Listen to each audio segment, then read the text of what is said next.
Hello, my children. I have a question for you today. Have you ever been sizzled, baked, and everything great? Sugar, spice, and everything nice. That's literally what went through my head as I was thinking about saying that. Have you ever been so high that you got paranoid because you struggled to find the word to describe that state of being? High. Mind you guys, I don't even smoke. I'm talking edible hashish. Bruh, let me put the coffee down and really tell you guys how high I was. Bruh, I was so high that the ozone layer gave a nigga a back rub. Bruh, I was so high that I could see teen pregnancy rates from the altitude I was chilling at, bruh. Nah, but I'm gonna keep it a bill with you guys. I haven't even scratched the surface yet. Check this out.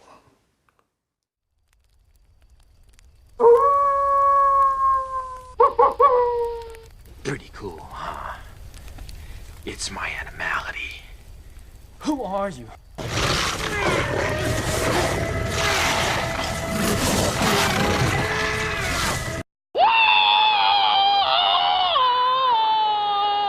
Animality. What's good, bruh? Welcome back, everybody. Y'all know I love y'all 3000. Damn, it hurts to say that, but thank you so much for tuning in again to my corny self for another exciting video. And today I'm accompanied by a special guest. This man has been my travel buddy throughout my 4 years in the military. I want you guys to meet him. My boy Toon Link. Say hey to the camera. My name is Jeff. But before I get into this story, I want to preface it by saying Kalahari Con East was dope. I got to meet so many dope people that were just so accepting, like, of all forms of weird behavior and eccentricity. Like, bro, if you would have went to Kalahari Con East, I promise you, you would have seen something like a dude with a lumberjack beard dressed as Sailor Moon, a dude dressed as a succubus, and anime bitches indulging in all types of debauchery. All types of nonsense, man. It didn't even matter who you were, what your background was, what your whatever anime fetish orientation, any of that was.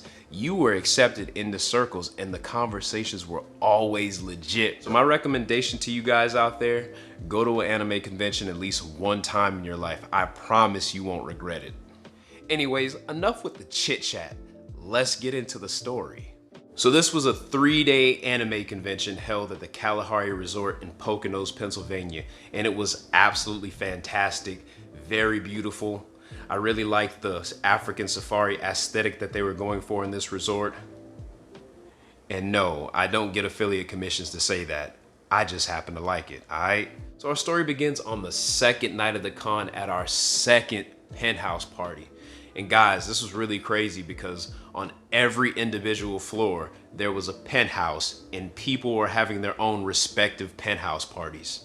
And to be honest, 2 days of partying was a bit much for me because naturally, I'm a homebody. I'm talking Oprah reruns and sweatpants all day long, bruh. I need to hear that from you because it helps, it empowers me. Yes. And so you need to cut the So I'm at the penthouse party, not enjoying myself. And as a certified, stamped and approved homebody, you wanna know what I did next? I withdrew from that bitch, bruh, and went straight back to my suite. Now I'm back in the suite chilling on my laptop, checking my top 5 on MySpace. I'm just kidding. I'm actually contemplating and thinking, should I have left the party? And if I return, there's always a chance that I could seduce and then deflower a damsel in distress and achieve my final form, deadbeat Darius, the leading cause of single mother households in America. Fuck yeah. Deadbeat Darius. Nobody Nobody does it better. So shortly after, my homie I'm sharing the suite with gets back from the party and he tells me, bro, I just got this nerds rope. You should try it. And I'm like, okay, it's a new experience. Why not? So now I eat some of the nerds rope. And at this point, I'm under the assumption that it only takes a minute for it to kick in. not realizing that, you know, it's a whole different process from smoking. It takes your body time to break it down before you actually start feeling the effects of it, right? So I didn't feel anything, and I decided to eat another chunk of the nerd's rope.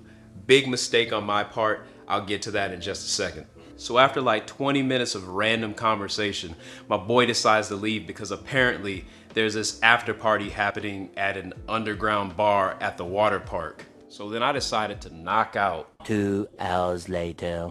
So my boy Ryan returns from the after party and then shines his flashlight on my face, and I'm like, oh no, bruh. Yo, the story gets ridiculously insane from this point forward, y'all, I'm telling you.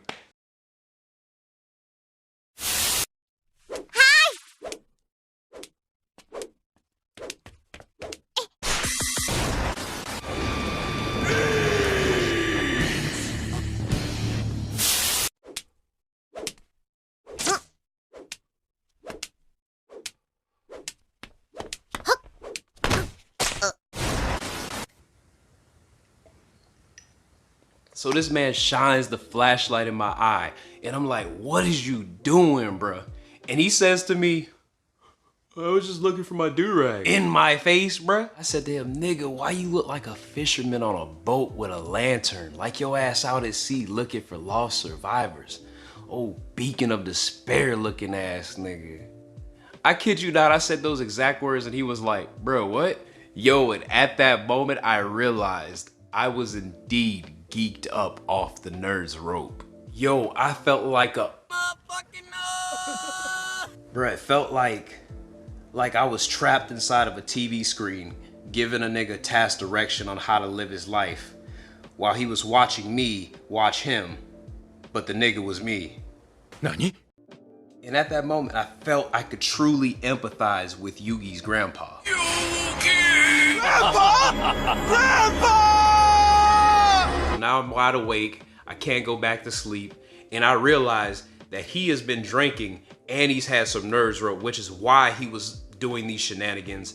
But this whole time, I had fabricated this entire narrative and convinced myself that my best friend was my enemy in this whole entire story. So then he says to me, yo, it's Saturday and we're at an anime convention.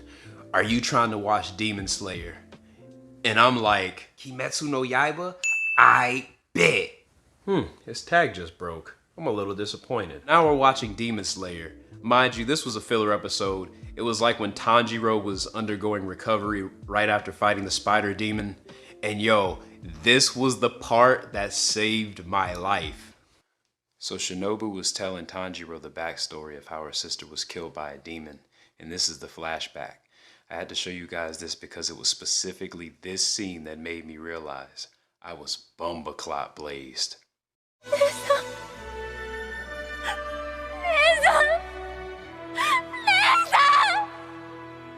And in my head I'm thinking, did she just say Nezuko? She did not just say sister. And out loud my nigga Ryan says, bro, did she just say Nezuko?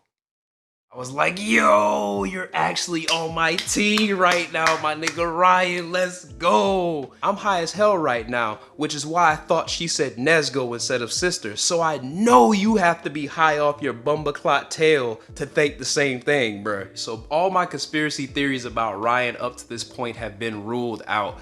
I feel relieved. So fast forward to the end of the episode. Tanjiro is sitting on the rooftop talking to Shinobu, and suddenly he sniffs out her resentment like McGruff the crime dog. Oh.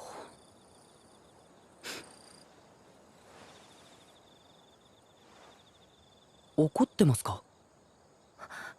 なんだかいつも怒ってる匂いがしていて。 Like, yo, Ryan, I figured it out, my nigga. Yo, we sat through this whole entire filler just to find out, my nigga, that Tanjiro has a nose, nigga. He knows, nigga. Ryan, I'm a discoverist. And then he says, bruh, I'm pretty sure the word is discoverer. So long story short, after Demon Slayer, we go to sleep. So now it's day 3. We have to check out of the hotel before noon. But thankfully, we woke up in a timely fashion, and we went to have the continental breakfast downstairs. and bruh, it was bussin'. We're at the continental breakfast eating. I decide, man, I gotta go to the bathroom, man. Like, I really had to pee bad because I forgot to pee before I left the room. So I go to the bathroom. You know, I use the bathroom, take care of my business. I go over to the accelerator, the hand dryer, right? I'm drying my hands. You know, I'm drying my hands. And then a dude out of nowhere approaches me. I guess he has to dry his hands as well because he just used the bathroom. And he grabs my hand while I'm drying my hands and says, "Bro, your nails are so fucking gorgeous." And then I say to him, "What? Bruh, is you trying to cop some genitalia?" And I say to him, "Nah, that was suspiciously sus, my nigga. And sus we trust ass, nigga. We don't play them games around here. I'ma head out." Now, my children, you know what happens next, right? Your subscription is mine. Anyways, that concludes the story of the time I did edibles at an anime convention. But before you guys leave, please do me a favor. Go down there to the comment section and type for me, Deadbeat Darius. Now you may be asking yourself why. Foolish mortals, you needn't question my desires. Just listen. And also, if you enjoyed this video, be sure to tell an estranged friend or a loved one that you enjoyed it. And like, subscribe, and also be sure to follow me on other social media platforms because I'm active over there as well. And that's it for today, folks. See you in the next video.